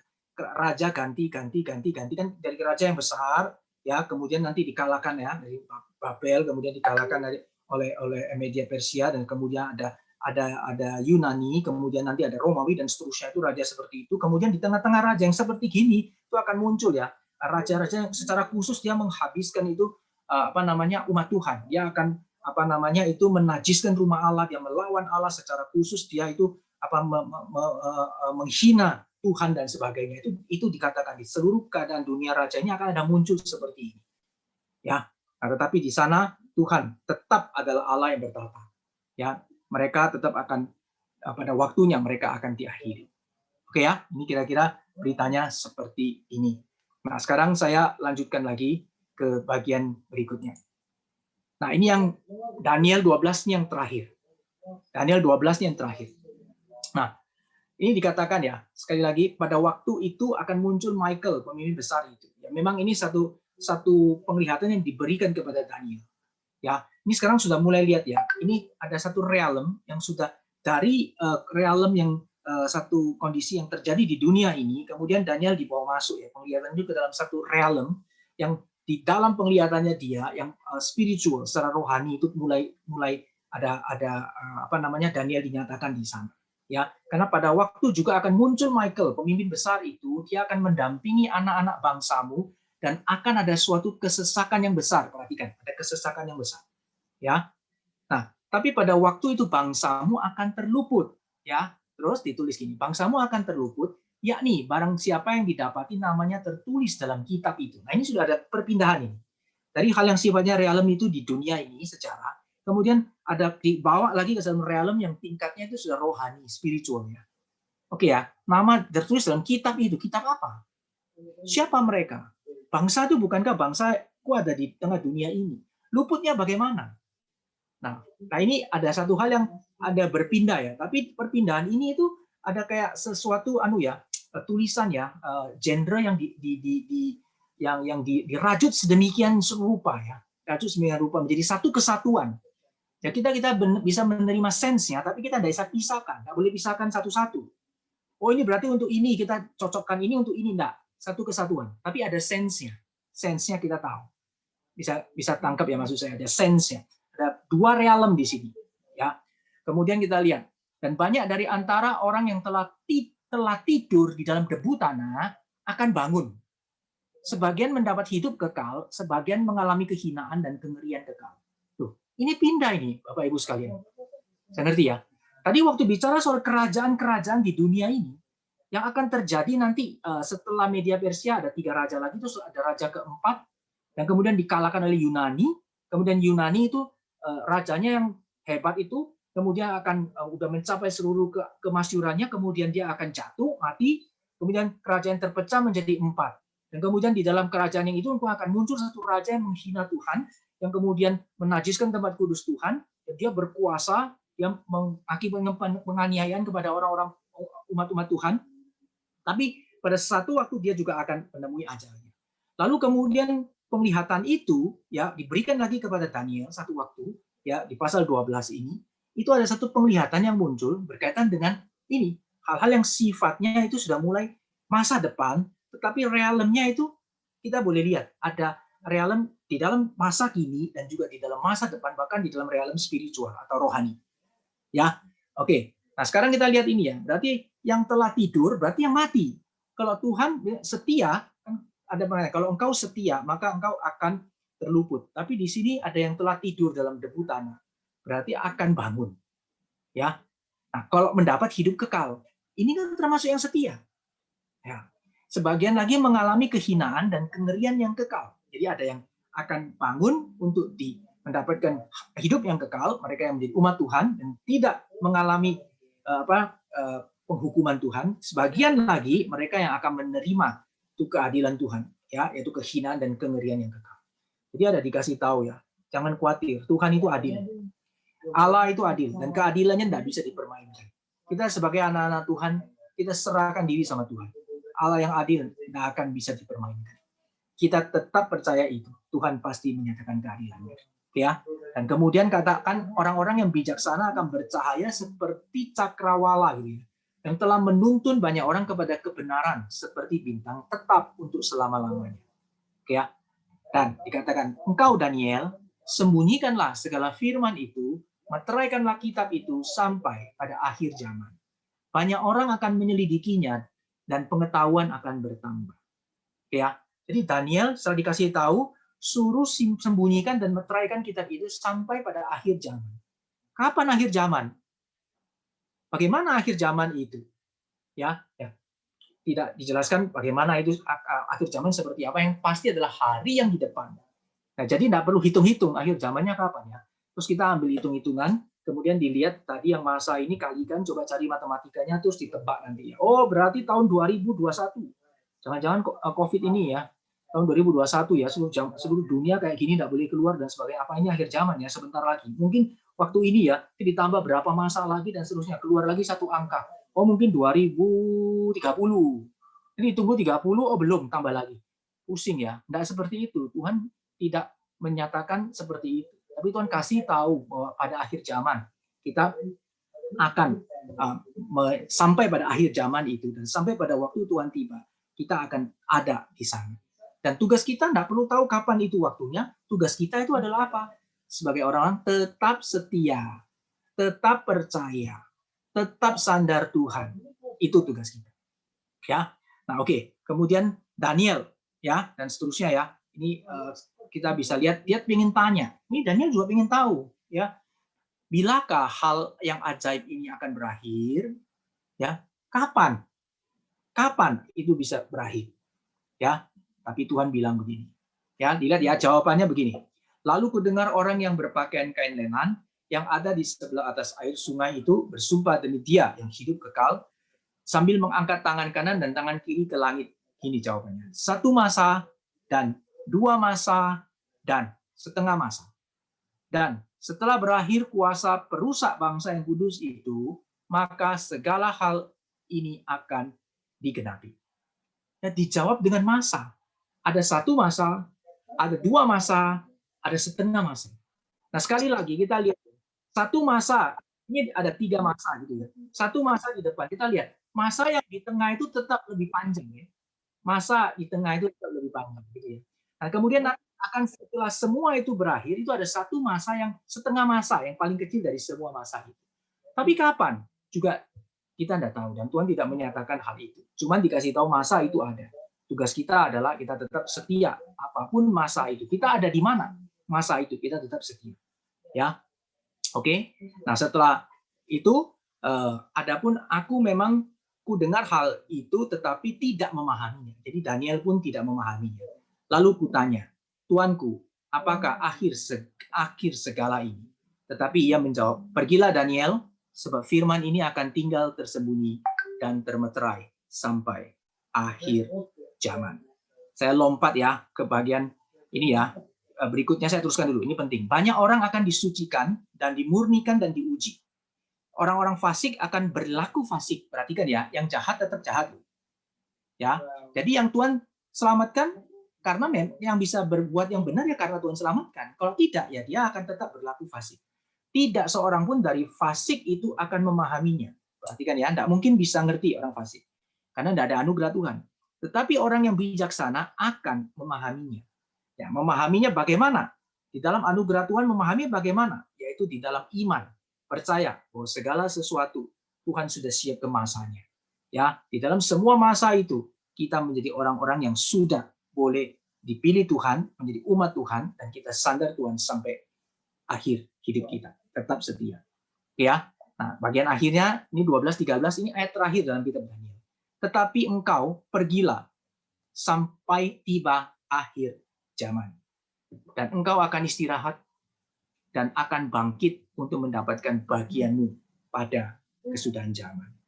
Jadi Daniel juga dia tidak tahu seperti apa semuanya itu. Dia sendiri mau tahu, tapi juga Tuhan bilang sembunyikan ini dan termeterai sampai akhir zaman. Kamu tetap setia, tetap murni, tetap menjadi umat Tuhan yang sejati, ya. Dan sampai waktunya. Kalau masa itu belum tiba dan kita sudah pulang, dipanggil Tuhan pulang ya, enggak apa-apa. Nanti masa itu tiba, orang-orang percaya akan bangkit. Untuk apa? Untuk mendapatkan hidup yang kekal. Kenapa? Karena kita sudah setia di dalam seluruh masa itu. Baik masa yang pertama itu, atau masa yang di tengah itu, atau masa yang terakhir itu.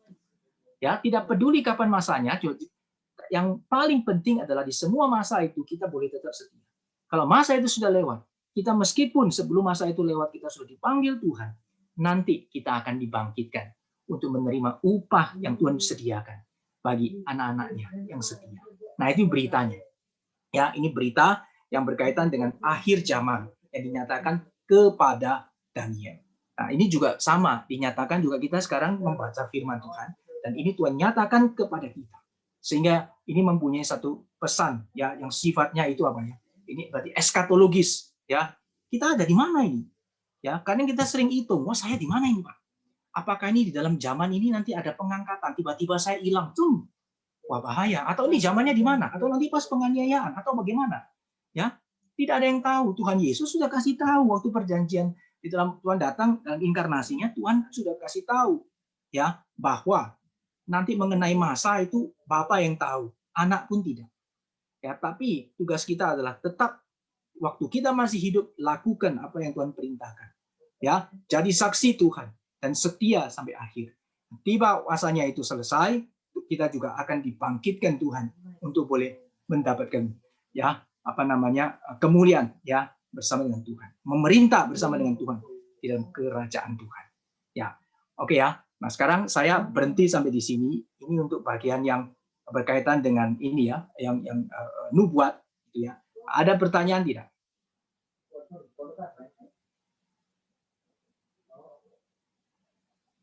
Oke ya. Nggak ada kesulitan ya untuk mengerti ya. Jadi kita tidak main hitung-hitungan. Kalau kita melihat itu nanti banyak sekali mungkin kita lihat tentang akhir zaman orang kasih hitung-hitungan. Terus nanti Tuhan datang kapan. Kemudian mulai dikasih tahu akan terjadi ini. Kalau menurut hitungannya ini. Dikasih ayat Alkitab, dikasih pendukungnya dan sebagainya. Kemudian menetapkan, ayo kita sama-sama. Tuhan sebentar lagi datang, kita kumpul. Kita siapkan diri dan sebagainya. Menyambut Tuhan dan sebagainya. Itu sudah tidak sesuai dengan firman Tuhan. Karena Tuhan tidak menyatakan dengan demikian. Tuhan menyatakan memang ada masanya. Tapi masa itu akan tiba sesuai dengan waktu dan rencana Tuhan atau kedaulatan Tuhan seatas waktu ini akan terjadi sesuai dengan apa yang Tuhan mau. Ya, kapan? Apa? Ada di dalam kedaulatan Tuhan. Oke ya. Nah, sekarang kalau tidak ada pertanyaan, saya mau masuk di dalam kesimpulan secara total. Ya. Nah, kesimpulan secara total ini akan membawa kita untuk boleh melihat. Saya akan pakai kembali apa yang Daniel lihat. Karena ini berdasarkan ini ada kingdom ya. Gambaran yang sangat besar ya di dalam sepanjang kitab Daniel kita bisa lihat itu bicara soal ada kingdom. Dari sana kita akan lihat bersama-sama ya. Dari semua yang sudah kita ikuti bersama-sama di dalam penjelasan yang ada, itu kita akan membuat satu kesimpulan besar. Nanti pada akhirnya itu akan menyatakan ya pesan apa yang boleh kita bagikan ya. Kita baik, saya lanjutkan ya. Kita akan masuk ke dalam summary ya, the message. Oke. Nah, sekarang saya akan kembali ke sini. Ini kan kita mulai bagian yang ini ya. Ini cepat saja. Kira-kira ya, ini kan saya sudah gambarkan semua. Di situ mimpi Raja Nebukadnezar itu ada dibagi seperti itu. Dia lihatnya itu ya. Jadi kepalanya emas, kemudian badannya perak, kemudian bagian pinggang ke bawah tembaga, kakinya besi, bawahnya besi, tanah liat. Oke ya, saya lanjut ya. Oke, ini semua sudah paham ya yang ikut. Kira-kira mimpinya seperti ini. Artinya apa? Ya, artinya apa? Si Raja tidak tahu ya. Kita sama-sama lihat. Kita kemarin sudah belajar ini. Nah, saya sudah menunjukkan ya. Tapi saya akan kembali dengan cepat ya, menunjukkan ini kepada kita sekalian sebagai summary. Kemudian Daniel juga melihat ini. Ini penglihatan Daniel, betul ya? Kemudian di zaman Belshazzar. Tadi itu di zaman Nebukadnezar. Sekarang di zaman Belshazzar. Ya, ini Daniel lihat penglihatannya ini. Jadi ada satu itu seperti singa dan sayap Raja Wali, dua seperti beruang di dalam ini mulutnya itu ada tiga itu ya, tiga tiga rusuk begitulah ya, tiga tulang lah ya. Kemudian ini ada kayak macan tutul, kepalanya 4, terus ada sayapnya begitu ya. Ini yang Daniel lihat ya. Kemudian juga yang terakhir itu beast. Nah, ini beast ya, semua ini beast. Jadi binatang yang unik begitu ya yang dinyatakan kepada Daniel. Gambarannya seperti itu. Nah, ini mewakili apa? Ya, perkataan ini penglihatan ini mewakili apa? Perhatikan ya. Bahwa ini adalah yang kuning ini. Coba baca bersama-sama. Maka berkatalah ia kepadaku dan diberitahukannya kepadaku maknanya. Binatang-binatang besar yang 4 ekor itu ialah 4 raja yang akan muncul dari dalam bumi. Jadi ini adalah mewakili kerajaan. 4 raja yang akan muncul di bumi. Jadi benar-benar muncul, dikasih gambaran kepada Daniel. Lihat dulu masa depan seperti apa. Ini akan raja yang akan muncul ya. Nah, terus bagaimana kita bisa melihat hal ini? Lanjutannya apa? Nah, lanjutannya kemudian di dalam zaman Belshazzar juga Daniel dikasih lagi lihat ini. Ya, dia dikasih penglihatan seperti ini. Ada domba jantan punya 2 tanduk ya. Kemudian ada satu lagi itu kemudian muncul kambing jantan, tanduknya satu di depan, serang ini domba. Ya. Nah, kemudian setelah melihat ini dikasih tahu yang kuning ya. Ini mulai dikasih tahu artinya. Ini makin spesifik. Makin spesifik. Domba jantan itu dan kedua tanduknya ialah raja orang Media dan Persia. Perhatikan, jadi ini itu adalah raja Medo Persia. Jelas ya, ini dikasih tahu penjelasannya raja Medo Persia. Lalu katanya kambing jantan yang berbulu kesat itu raja negeri orang Yunani. Ini menggambarkan raja orang Yunani. Di antara kedua matanya itu ialah raja pertamanya yang besar. Ini kalau di dalam sejarah ini Alexander the Great. Ya, yang akan mengalahkan Medo Persia. Oke ya. Nah, jadi ini dikatakan seperti ini. Ya, ini nanti kemudian kita akan lihat di bagian berikutnya, nanti setelah ini baru saja dia menguasai, kemudian kerajaannya terpecah menjadi 4 buah, ya 4 kerajaan akan muncul dari bangsa itu, jadi pecah seperti 4. Jadi mirip sama yang dinyatakan tadi yang baru kita bahas bersama, ya. Jadi tapi ini gambarannya. Nah, dari gambaran ini kita mulai bisa ngisi. Ya. Sekarang saya kembali ya ke sini. Nah, dengan demikian kita mulai lihat ya. Gambaran tadi sudah dikasih tahu duluan yang tadi ya. Jadi ada Medo Persia dikalahkan oleh Yunani, ya. Itu kita sudah dapat 2 kerajaan. Sekarang ada 4. Bagaimana kita melihat dan memahaminya? Nah, di dalam ini ya, yang pertama ini yang saya kasih singa dengan sayap Raja Wali ini melambangkan Nebukadnezar. Kenapa? Karena di dalam Yeremia 49 ayat 19 sampai 22, ini saya tunjukkan. Yeremia 49 ayat 19 sudah dikatakan ya bahwa sesungguhnya nanti seperti singa ya yang bangkit keluar dari hutan dan seterusnya ya. Saya cepat aja ya. Itu nanti bisa baca sendiri. Lalu kemudian seperti burung Raja Wali ya. Dan kemudian bagian terakhirnya itu Nebukadnezar Raja Babel. Jadi Raja Babel ini digambarkan seperti singa dan seperti burung Raja Wali. Nah, dari sini kita bisa lihat ya. Oke, ini ya. Oke. Nah, dari sini kita bisa lihat. Ini Nebukadnezar punya wilayah kekuasaan. Oke ya. Jadi dia Babilonia, ini dia kalahkan ini sampai kemudian sampai di Mesir ya. Ini Yerusalem, ini dia taklukkan ya. Kemudian mereka diangkut ke pembuangan. Oke, skip ya. Ini kerajaannya besar ya. Empire-nya besar. Oke, ini yang kerajaan pertama Nebukadnezar. Jadi kita bisa lihat ini Raja Nebukadnezar. Sekarang yang kedua. Nah, kedua ini Medo Persia. Kenapa kok bisa Medo Persia? Dan rajanya adalah ini ada Darius, ada Kores dan seterusnya. Ya, yang kita baca tadi ada Darius, ada Kores. Itu dinyatakan kita bisa lihat di Daniel 5 ayat yang ke-31. Oke ya. Daniel 5 ayat 31. Oke, nanti ini baca sendiri ya.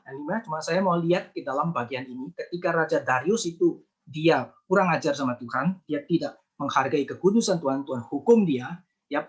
Kemudian dia menggunakan perkakas bait Allah itu untuk minum-minum, ya, untuk kemudian pesta pora mabuk-mabukan. Tuhan marah sekali, menghukum dia. Kemudian muncul ini ya tulisan di dinding, Mene Mene Tekel Ufarsin, ini yang terkenal ya, yang memiliki arti ya. Yaitu masa pemerintahan Tuanku dihitung oleh Allah dan telah diakhiri, Tuanku ditimbang dengan raja dan didapati terlalu ringan, kerajaan Tuanku dipecah dan diberikan kepada, ini yang saya mau tekankan, orang Media dan Persia. Orang Media dan Persia. Berarti dari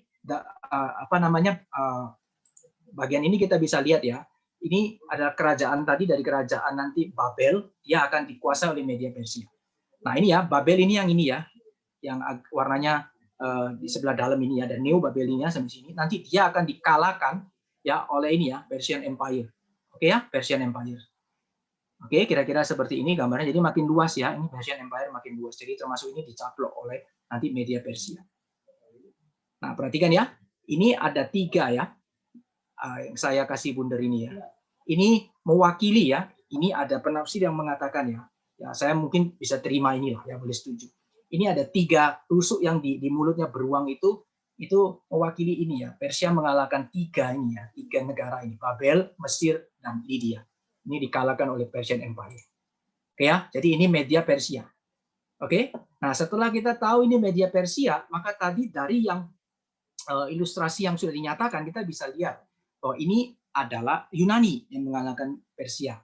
Ya, yang mengalahkan Persia. Di sini kita bisa lihat ya, yang ini tadi sudah saya jelaskan, karena Medo Persia dikalahkan oleh Raja Yunani.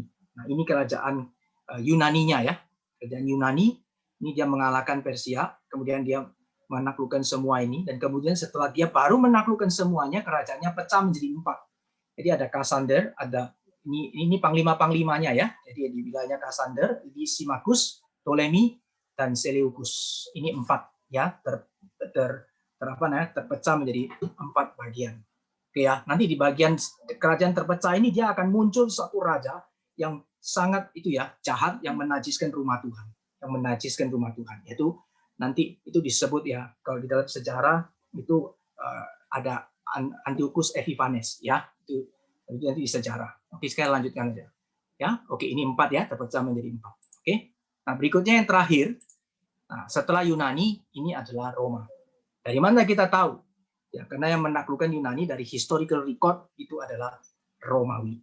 Ya, di kerajaan Romawi. Baik. Nah, ini berkaitan, ini kita sekarang lanjutkan. Oke, ini Roman Empire. Nah, perhatikan ya. Saya mau kita lihat di sini ya. Ini Roman Empire, perhatikan di sini. Ini Roma kan di sini ya. Nah, dia menguasai ini ya, begitu besar, lebih besar lagi ya Roma ini. Nah, di sini yang saya kasih biru lingkaran ini kan di daerahnya yang dikuasai yang terakhir, maksudnya daerah umat Allah ada di sini, Yerusalem dan sebagainya, juga kekuasaan yang terakhir dari ini ya, kerajaan daripada Persia ya, itu semua ada di sini. Nah, kemudian nanti ini dikalahkan oleh Romawi, jadi mereka semua ini jadi menjadi wilayahnya Romawi, ya, yang warna apa ini kayak coklat merah ini ya, batu bata ini. Oke ya. Nah, sekarang saya mau ajak kita lihat ini. Ada satu yang saya mau munculkan. Setelah ini semua tersambung, nanti kita bisa lihat sini. Nah, ini nanti adalah wilayah Asia Kecil. Ini nanti wilayah Perjanjian Baru. Ini wilayah pelayanan daripada Rasul Paulus ya. Injil mulai start ya. Mulai dari sini. Jadi Yerusalem kemudian pergi kepada bangsa-bangsa asing. Itu mulai masuk di sini. Ya, mulai masuk di sini. Nah, di sini saya mau ngajak kita mulai sense kerajaan ya. Jadi kerajaan dunia, the empire of this world, kita mulai sekarang masuk di dalam empire-nya, dalam kerajaan Tuhan, God's kingdom. Maka Tuhan Yesus bilang begini, kerajaanku bukan dari dunia ini.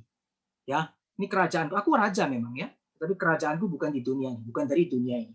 Ini adalah God's empire yang lebih besar dari dunia ini. Ini juga termasuk milik Tuhan, tetapi Tuhan lebih besar lagi dari ini. Nah, dari Perjanjian Baru ini secara rohani kita bisa lihat bagian ini ya. Injil Tuhan diberitakan dan seluruhnya mulai dari sini ya. Dari Yerusalem ke Asia Kecil dan seterusnya. Nanti ini kenapa? Empire Romawi ini kan sudah jadi satu semua. Nanti ini semua dari sini Injil Tuhan itu diberitakan sampai seluruh bumi. Nanti satu saat Tuhan pakai Romawi ini semua itu menjadi mengenal kekristenan. Semua ini menjadi kekristenan. Nah, dari sini kemudian nanti Tuhan Injil itu menyebar sampai ke seluruh dunia sampai hari ini kita boleh mengenal Tuhan. Ya, jadi kita bisa lihat ini adalah the kingdom of God ya, yang kemudian Tuhan boleh nyatakannya. Itu pertama kali bergerak dari realem yang saya tadi bilang ya, realem secara history ya di dunia ini. Kemudian Tuhan naik ada sense-nya realem secara rohani, dan itu semua untuk menggenapkan satu kingdom, kerajaan ya yang kekal ya, kerajaan yang tidak lekang dengan waktu, yang kekal, yang mulia ya, yang kudus adanya, dan di mana di sana Kristus menjadi sang raja. Oleh sebab itu Kristus lahir di Bethlehem di Yerusalem, dan kemudian ia menyelesaikan karya keselamatan, dan kemudian dia disebut kasih gelar raja orang Yahudi. Dan ketika dia ditanya apakah engkau raja orang Yahudi, Kristus mengatakan ya aku raja, tapi kerajaanku tidak dari dunia ini. Karena di sini ya kita bisa lihat ada konsep di sini kingdom of God. Ya, kerajaan itu akan kerajaan Injil Tuhan ya, kerajaan Allah itu ya, di mana umat Tuhan dari segala zaman, segala masa itu akan berkumpul menjadi satu menjadi umat Allah. Dan mulai saat itu Injil Tuhan di dalam Yesus Kristus diberitakan dari Yerusalem di sini ya, Yudea ini ya, kemudian pergi sampai ke Asia Kecil, menjangkau ke seluruh dunia.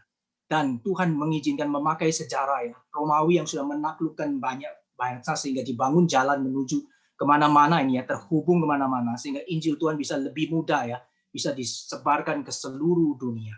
Dan ini merupakan kedaulatan Allah, merupakan rencana besar Allah yang dahsyat, yang ajaib, yang mungkin manusia tidak sempat terpikir sebelumnya, tetapi Allah sudah merancang di dalam kedaulatannya yang ajaib itu, sehingga ketika waktunya itu tiba, kita bisa melihat semua itu ada kemungkinan terjadi. Ya, oke, ini mengenai Roman Empire. Oke ya, nah sekarang kita kembali terakhir ke sini ya, bagian akhir ya. Saya mau lihat kita bersama-sama. Ini kan kita sudah lihat. Lalu kaitannya ini kan sudah, ini bagaimana kita lihat? Kalau yang emas ini apa? Babel ya. Setuju ya? Sekarang saya mau lihat ya, emas Babel. Oke, saya minta, coba siapa yang mau jawab perak ini apa? Ada yang mau jawab? Halo? Siapa yang mau jawab? Siapa saja boleh? Cek. 1, 2. Pak Richard mungkin boleh bantu saya? Untuk satu orang mungkin boleh minta tolong. Salah enggak apa-apa ya, tapi saya kira mungkin benar. Silakan. Halo? Oh, enggak ada suara. Persia mungkin, Mbak. Siapa? Persia. Lupa saya. Perak. Perak ini apa? Persia? Iya. Oke, Persia. Belum ya? Iya. Oh, bukan. Belum, bukan. Yang lain coba. Perak ini apa? Yunani. Setelah Babel apa? Babel dikalahkan. Babel dikalahkan oleh siapa? Lebih lengkap. Lebih lengkapnya tadi si Meli udah hampir benar, tapi lebih lengkapnya apa? Media Persia. Iya, betul ya. Jadi lebih lengkap ya. Jadi bukan Persia saja. Medo Persia ya. Jadi 50 ya, Meli ya, 50. Enggak apa-apa.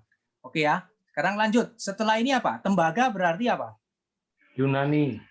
Yunani. Betul ya. Lanjut, setelah Yunani, besi apa? Roma. Roma ya. Wah, betul ya, 100 semua. Ini besi dan tanah liat.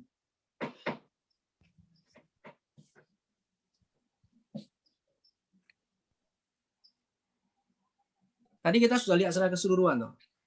Ya, apa ini besi dan tanah liat? Bagaimana kita mengerti hal ini? Terus setelah Romawi apa? Kuncinya begini ya. Kita lihat sama-sama ya. Ini bagian akhir ya, saya lihat ya. Mari kita lihat bersama-sama. Perhatikan ya. Yang merah ini ya. 241. Dan seperti tuanku lihat kaki dan jarinya sebagian tanah liat, ya, sebagian lagi besi. Ya. Bahwa kerajaan itu terbagi, ya, keras seperti besi, tapi juga campur sama tanah liat. Perhatikan ini. Jadi keras, tapi campuran juga besi. Artinya dia tidak murni. Oke ya, kerajaan itu bercampur-campur, tidak murni, tapi tidak bisa satu. Oke ya, tidak bisa satu. Ya, sebenarnya dia tidak kuat gitu ya. Apa namanya? Nggak murni gitu ya, campuran ya. Kemudian kita lihat, dia keras tapi rapuh. Oke ya. Mereka bercampur oleh perkawinan. Nah, dikatakan di sini ada bercampur dengan perkawinan. Jadi wis campur segala sesuatu ya. Jadi bercampur di dalam perkawinan.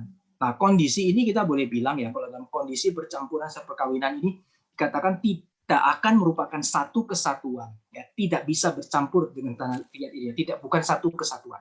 Oke, jadi kita bisa lihat ini campur-campur dalam perkawinan. Ini tidak lagi murni. Oke ya. Nah, sekarang kita lihat lagi. Perhatikan 244 ini kunci. Tetapi, perhatikan ya, pada zaman raja-raja, Allah semesta langit akan mendirikan suatu kerajaan yang tidak akan binasa sampai selama-lamanya. Dan kekuasaannya tidak akan beralih lagi kepada bangsa lain. Kerajaan itu akan meremukkan segala kerajaan dan menghabisinya, tetapi kerajaan itu sendiri akan tetap untuk selama-lamanya. Ini kuncinya. Ya, dan ini kerajaan itulah dilambangkan sebagai batu ya, yang kecil itu ya, batu ini ya, sebuah batu ya, tanpa perbuatan tangan manusia, berarti atas penentuan Allah. Perhatikan ya, ketetapan Allah, kedaulatan Allah. Ada batu terungkit lepas dari gunung, perhatikan gunung ya, melambangkan ini karya Allah. Ya, ini sesuatu dari gunung dan kemudian meremukkan besi, tembaga, tanah liat, perak dan emas itu semua habis. Oke? Nah, ini menunjukkan. Nah, ini kuncinya. Berarti ini ada satu kerajaan yang sifatnya itu adalah kekal, mulia, kekuasaannya itu akan selama-lamanya, dan ini kerajaan yang di mana Allah menjadi rajanya sendiri, ini the kingdom of God. Dan itu akan digenapi nanti secara sempurna, kemudian Allah di dalam karyanya, yaitu seperti yang Tuhan nyatakan itu ya, yang menjadi simbol itu batu yang terungkit dan menghancurkan semua itu akan digenapi di dalam kedatangan Kristus yang pertama, itu Christ Kingdom, kerajaan Kristus ya, yang kemudian akan menjadi satu kerajaan yang menyatakan Injil Tuhan, umat Allah disatukan dari segala tempat, segala masa, semua jadi satu di sana, di mana Kristus itu memerintah. Dia yang menjadi Tuhan di atas segala Tuhan dan Raja di atas segala Raja. Jadi ini menggambarkan ini adalah kerajaan Christ Kingdom. Semua kerajaan Allah di dalam Kristus Yesus sebagai Raja yang boleh memerintah ya dengan kekal sampai selama-lamanya. Di sini akan menghancurkan kerajaan yang terbuat dari itu, yang campur, yang nggak murni itu, ya, yang dari besi dan dari tanah liat. Nah, dengan demikian kita bisa melihat ini mewakili apa? Ini mewakili antikris, ya, kerajaan antikristus, kerajaan yang melawan Kristus, ya, yang di dalam sejarah itu tadi di dalam penglihatan Daniel itu dinyatakan oleh akan muncul raja, ya, raja yang kemudian melawan Tuhan, yang menentang Tuhan, yang menghabisi orang-orang percaya, menganiaya umat Tuhan dan sebagainya. Dia kemudian menajiskan rumah Tuhan dan seterusnya. Itu simbol daripada antikris, ya, antikris. Nah, tetapi tidak usah khawatir. Antikris ini dikatakan dia nanti pada waktunya, ya, itu dia ada kerajaan yang lemah kok. Dia tidak satu karena dia adalah kerajaan yang kekal. Dan nanti orang-orang yang setia di dalam Kristus Yesus sebagai Tuhan dan Raja mereka dan hidup mereka, itu mereka yang akan menghancurkan itu kerajaan antikristus itu. Karena Tuhan Yesuslah yang menjadi Raja di atas segala raja. Dia akan memerintah kekal sampai selama-lamanya. Nah, inilah berita yang dinyatakan melalui seluruh pesan yang ada tercatat dalam kitab Daniel yang menyatakan bahwa Allah itu Allah yang berdaulat. Kerajaan Allah itu kerajaan yang kekal. Kerajaan Allah itu tidak akan berlalu. Dia dari kekal sampai kekal. Dan Kristus itu akan hadir. Dia menjadi raja yang memerintah atas umat percaya Tuhan. Akan ada penderitaan, iya. Di dalam setiap masa akan ada kesulitan, iya. Tetapi setiap orang yang percaya kepada Kristus Tuhan, dia akan ada di dalam perlindungan dan pertolongan Tuhan. Kekal sampai selama-lamanya. Bahkan sampai waktunya tiba nanti di akhir zaman ketika Tuhan memulihkan segala sesuatu, ya, di dalam akhir zaman mendirikan kerajaannya dalam kesempurnaannya itu, maka orang-orang percaya akan dibangkitkan dan memerintah bersama dengan Tuhan. Nah, kira-kira demikian ya, ini berita nyatakan di dalam kitab Daniel. Sebagai terakhir saya akan menyimpulkan. Dengan demikian kita akan belajar apa? Secara keseluruhan kita lihat di dalam kitab Daniel kita bicara kedaulatan Allah terhadap umat Allah. Jadi bagaimana Allah berdaulat terhadap umatnya. Meskipun ada di dalam pembuangan, Tuhan tetap menyertai. Dan Tuhan tetap mulia. Dan pada waktunya Tuhan memulihkan. Demikian juga kita yang menjadi anak-anak Tuhan. Yang kedua, kedaulatan Allah terhadap bangsa-bangsa. Boleh banyak bangsa bangkit dan merasa dirinya hebat dan bahkan mau menghina Tuhan, terserah. Tetapi Allah yang mengontrol mereka. Allah yang berdaulat atas hidup mereka. Sehingga apa yang terjadi atas bangsa-bangsa, semua di dalam pengaturan Tuhan. Nebukadnezar mau sombong, tetap akhirnya Tuhan rendahkan, bahkan dijadikan alat di tangan Tuhan. Siapa lagi? Semua yang mau sombong apa? Tuhan akan turunkan. Bahkan raja-raja lainnya, baik itu raja asing, Tuhan pakai untuk boleh memulihkan umat Tuhan pulang. Yaitu seperti Raja Persia Kores, itu Tuhan pulihkan kembali ke dalam, memakai Kores untuk memulangkan bangsa Israel ke dalam Yerusalem. Ya, ini jadi kedaulatan Allah terhadap bangsa-bangsa. Dan kemudian kedaulatan Allah dalam kerajaannya. Tuhan mendirikan kerajaannya. Kerajaan yang kekal itu yang melampaui segala waktu itu. Di dalam sejarah itu Tuhan datang melalui inkarnasi. Dan dalam inkarnasi itu Tuhan menyatakan diri. Dan Tuhan boleh menyelamatkan umatnya. Setiap orang yang dalam anugerah Tuhan dipanggil masuk ke dalam kerajaannya. Dan melalui ya anak-anak Tuhan yang setia, Tuhan memberitakan Injil itu dalam kerajaan Allah di tengah dunia ini. Sehingga banyak orang percaya boleh terus dikumpulkan. Bilangan orang percaya terus bertambah. Orang-orang pilihan terus itu dinyatakan. Dan pada waktunya itu tiba, ketika seluruh waktu Allah itu sudah selesai. Kerajaan Allah yang sempurna Tuhan dirikan. Kristus memerintah sebagai raja. Dan kita semua boleh memerintah bersama dengan Tuhan. Dan kita juga boleh melihat kedaulatan Allah dalam sejarah. Sejarah yang terjadi. Baik di masa lalu, sekarang, sampai selama-lamanya. Tuhan telah mengendalikannya. Semua adalah rancangan Tuhan, ketetapan Tuhan. Termasuk saat ini. Dan sejarah kita, apa yang terjadi? Ada pandemi, ada virus corona. Kita tahu semua ada di dalam kedaulatan Allah. Orang percaya, tetap setia. Tetap percaya, tetap beriman, dan kita tetap menjalankan tugas dan tanggung jawab kita di dalam kedaulatan Allah. Dan yang terakhir, kedaulatan Allah akan akhir zaman. Kita tahu semua zaman ada di dalam kuasa Tuhan. Langit dan bumi ini boleh terus berlalu terserah, ya. Maksudnya zaman boleh berganti zaman, ya. Dan kapan akhir zaman itu akan tiba? Memang tidak seorang pun tahu, tapi tidak menjadi masalah karena Allah berdaulat akan segala zaman. Maka waktu akhir zaman itu tiba, ada di dalam ketentuan Tuhan. Maka setiap orang percaya, di zaman apapun kita berada, kita tetap ikut Tuhan. Tetap menjadi pengikut Kristus. Tetap setia.